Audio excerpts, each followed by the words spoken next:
अस्सलामु अलैकुम नाज़रीन, मैं हूं सैयद ज़ुल्फ़िकार गिलानी और आप देख रहे हैं गिलानी व्लॉग्स। उस मर्द कलंदर को पता नहीं क्या शौक़ था कि उसकी ये ख्वाहिश होती थी कि काबे का तवाफ़ उस वक्त किया जाए जब कोई और मौजूद ना हो। ये मुमकिनात में से तो नहीं, लेकिन अल्लाह ताला अपने नेक बंदों के लिए ऐसी चीज़ें मुमकिन बना देता है। मक्का गए हज के इरादे से और तवाफ़ के लिए कोई ऐसा वक्त तलाश करने लगे कि जब कोई और मौजूद ना हो, यानी मैं अकेले तवाफ़ करूँ। आपने अकेले तवाफ़ शुरू किया। जैसे जैसे आगे बढ़ते जाते थे वैसे वैसे कहते हैं नूर की किरणें उनकी पुश्त में से फूट रही थी, लेकिन उन्हें ये पता नहीं था कि उनके पीछे कोई और भी तवाफ़ काबा में मसरूफ़ है। ये कोई और नहीं, एक नहायत खूबसूरत लड़की थी और कहते हैं कि अल्लाह वाली थी। शम्सुल आरिफीन कहा गया है, किताबों में लिखा गया है कि वो शम्सुल आरिफीन थी। उसने जब आपको देखा तवाफ़ करते हुए, पुश्त देखी और उसमें से जब नूर की किरणें फूटती हुई देखी तो उन्हें अंदाज़ा हुआ कि ये कोई बहुत बड़ा अल्लाह वाला आदमी है।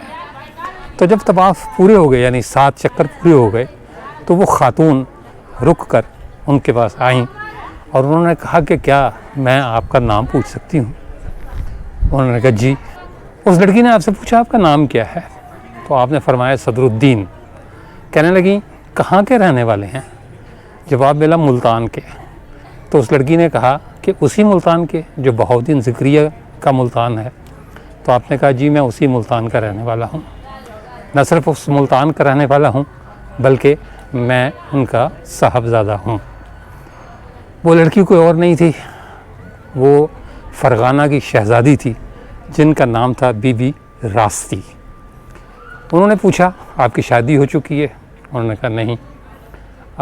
कब तक करनी है? उन्होंने कहा जब मेरे वालिदैन चाहें, क्योंकि ये उनका हक़ है, ख़ास तौर पर मेरे वालिद बुज़ुर्गवार का हक़ है कि वो मेरी शादी का फ़ैसला करें। बात ख़त्म हो गई, मुलाकात अपने इख्तिताम को पहुंची। शहज़ादी फ़रगाना चली गई, सदरुद्दीन मुल्तान तशरीफ़ ले आए, लेकिन वो लड़की अपने वालिद से जिनका नाम जमालुद्दीन था, वो फ़रगाना के वाली थे, उन्हें ये सारा वाक़या बताना नहीं भूली। उसने अपने वालिद को बताया कि मुझे जो है वो हज के दौरान एक ऐसे जो है वो शख्सियत, एक ऐसी हस्ती मिली है, मैं जिनसे शादी करना चाहती हूँ। जमालुद्दीन साहब को ये यकीन था कि उनकी बेटी ने अगर किसी को पसंद किया है तो यकीनन उसमें कोई ऐसी ख़ास बात होगी। ये भी कहा जाता है कि वो भी साहिब कश्फ थे। उन्हें पता चल गया कि सदरुद्दीन जो है वो किन के साहबजादे हैं। मुल्तान में बहाउद्दीन ज़िक्रिया का तूदी बोला करता था। उन्होंने अपनी बेटी को साथ लिया, एक काफ़िला साथ लिया, बहुत से तोहफ़े तोहफ़े साथ लिए और मुल्तान आ गए। मुल्तान आकर उन्होंने जो है वो बहाउद्दीन ज़िक्रिया मुल्तानी को पहले से पता चल गया था कि उनके बेटे का रिश्ता लेकर कोई आ रहा है, लिहाजा वो ज़हनी तौर पर तैयार थे और उन्हें ये भी पता था कि रिश्ता किस बेटे के लिए आ रहा है, लेकिन वो चाहते थे कि जो लोग रिश्ता ला रहे हैं वो ख़ुद ये बताएं कि रिश्ता किसके लिए है। जब जमालुद्दीन साहब ने बाबा जी से कहा कि मैं जो है वो एक आजिज़ बंदी साथ लाया हूँ और मैं चाहता हूँ कि जो है वो आप अपने किसी साहबजादे की ग़ुलामी में उसे दे दें। तो आपने कहा मेरे 6 साहबजादे हैं, तुम जिसे चाहो। तो जमालुद्दीन साहब ने जवाब दिया कि सदरुद्दीन। बहाउद्दीन ज़िक्रिया मुल्तानी को ये इल्म था, मतलब कशफ़ी तौर पर, कि रिश्ता किसके लिए मांगा जा रहा है, लेकिन फिर भी मैंने कहा ना कि वो उनकी ज़बान से कहलवाना चाहते थे कि रिश्ता किसके लिए था। मैं आज उन्हीं बीबी रास्ती के मज़ार पर खड़ा हूँ जिनकी शादी सदरुद्दीन आरिफ से हुई। कहते हैं कि बाज़ाब्ता तौर पर जब रिश्ता लेकर जमालुद्दीन साहब हज़रत बहाउद्दीन ज़िक्रिया मुल्तानी के पास आए तो नजराने के तौर पर एक थाल ज़रो जवाहर का भरकर वो भी जो है वो साथ लेकर आए।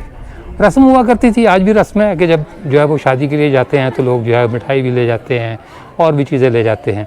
तो यही रस्म उन्होंने दोहराई और जो है वो एक ज़रो जवाहर का थाल भरकर उस हुजरे में दाखिल हुए जहाँ बहाउद्दीन ज़िक्रिया मुल्तानी अपनी इबादत में मसरूफ़ थे। हज़रत ने कोई ख़ास तवज्जो नहीं की। जमालुद्दीन साहब को बहुत मायूसी हुई। उन्होंने कहा कि ये मैं एक जो है वो रियासत का बादशाह हूँ और इतने ज़र जवाहर लाया हूँ और इन्होंने कोई तवज्जो ही नहीं की। तो जब बाबा जी ने उनकी ये सूरत हाल देखी तो अपना जो मुसल्ला था जिस पर आप बैठ कर इबादत फरमा रहे थे, उस मुसल्ले का एक कोना उठा दिया। तो जमालुद्दीन साहब ने देखा कि उसके नीचे ज़र जवाहर का एक समंदर बह रहा था।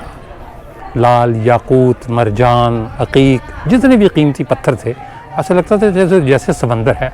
बहुत नादिम हुए और कहा कि जी मैं मतलब इस गुस्ताखी के लिए माज़रत चाहता हूँ। आपने कहा कोई बात नहीं, मैं सिर्फ तुम्हें ये दिखाना चाहता था कि मुझे किसी चीज़ की तमा नहीं है, पैसे की तमा नहीं है, कोई लालच नहीं है। तुमने बेटे का रिश्ता मांगा, बेटे का जो है ना वो जो है वो ठीक है, आपने सदरुद्दीन आरिफ के लिए कहा। सदरुद्दीन आरिफ जो है वो आप की फ़र्जंदी में मैं देता हूँ। लिहाजा बीबी रास्ती और सदरुद्दीन आरिफ साहब का उसी शाम यानी उसी रात बाकायदा जब तमाम साहबजादे बैठे और उनके साथ जो है वो हज़रत बहाउद्दीन ज़िक्रिया मुल्तानी बैठे, बाज़ाब्ता तौर पर जो है वो उन्होंने कहा कि मुझे इल्म है कि रिश्ता दोनों तरफ से पक्का हो चुका है, यानी लड़की की तरफ से भी पक्का हो चुका है और लड़के की तरफ से भी पक्का हो चुका है, लेकिन मैं रस्मन पूछ लेता हूँ कि रिश्ता मंजूर है। आपने जो है वो सदरुद्दीन आरिफ से पूछा कि क्या आपको ये रिश्ता मंजूर है?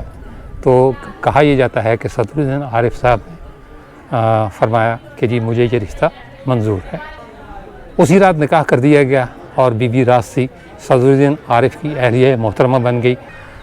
यही बीबी रास्ती आगे चलकर बहाउद्दीन ज़िक्रिया मुल्तानी की बहू सदरुद्दीन आरिफ की अहलिया मोहतरमा और शाह रुकनुद्दीन आलम की वालिदा मोहतरमा बनी। आज हम उनके मज़ार पर हाज़िरी के लिए आए हैं मुल्तान, लेकिन ये पता चला कि जी मर्दों का दाखिला ममनू है, यानी मर्द हज़रात जो है वो सिर्फ़ चार दीवारी या बरामदा वहाँ तक जो है वो जा सकते हैं, लेकिन रोज़े पर हाज़िरी जो है वो सिर्फ़ ख़वातीन के लिए कोई इजाज़त है, ख़वातीन के अलावा कोई नहीं जा सकता।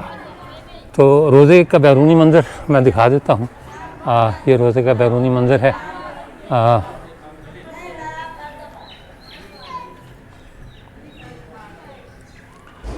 ये वसीउर हिस्सेन है। कहा जाता है कि जी अब ये भी world city of Lahore authority के ज़िम्मे कर दिया गया है कि वो इस मतलब मज़ार की तामीर व मरम्मत फरमाए और करे।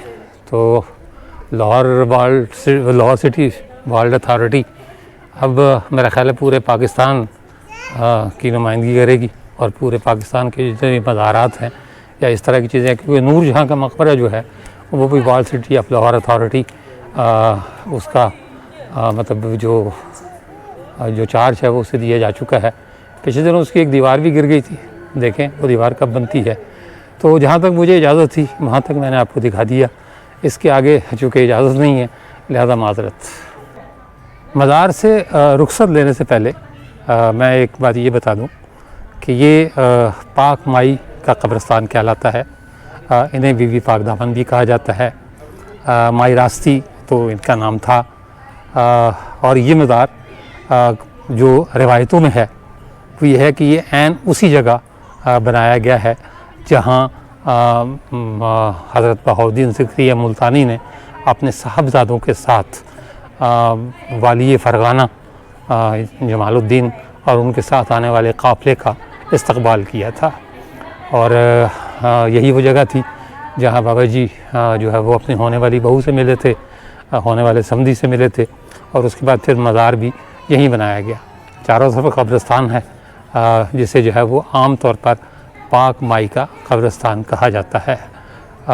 इस ब्लॉग के तवस्सुत से माई रास्ती और ये जो कब्रें हैं, जो कब्रिस्तान है मेरे पीछे और दाएं बाएं तमाम कब्रें हैं, इन तमाम पर जो है वो अल्लाह की रहमत हो। अल्लाह ताला से दुआ है कि इनके दर्जात बुलंद हों और इनके जितने भी कबीरा और सगीरा गुनाह हैं बशमूल मेरे, वो सब के सब जो है वो मुआफ़ किए जाएं और इन्हें अल्लाह अपने पसंदीदा बंदों में शामिल करे।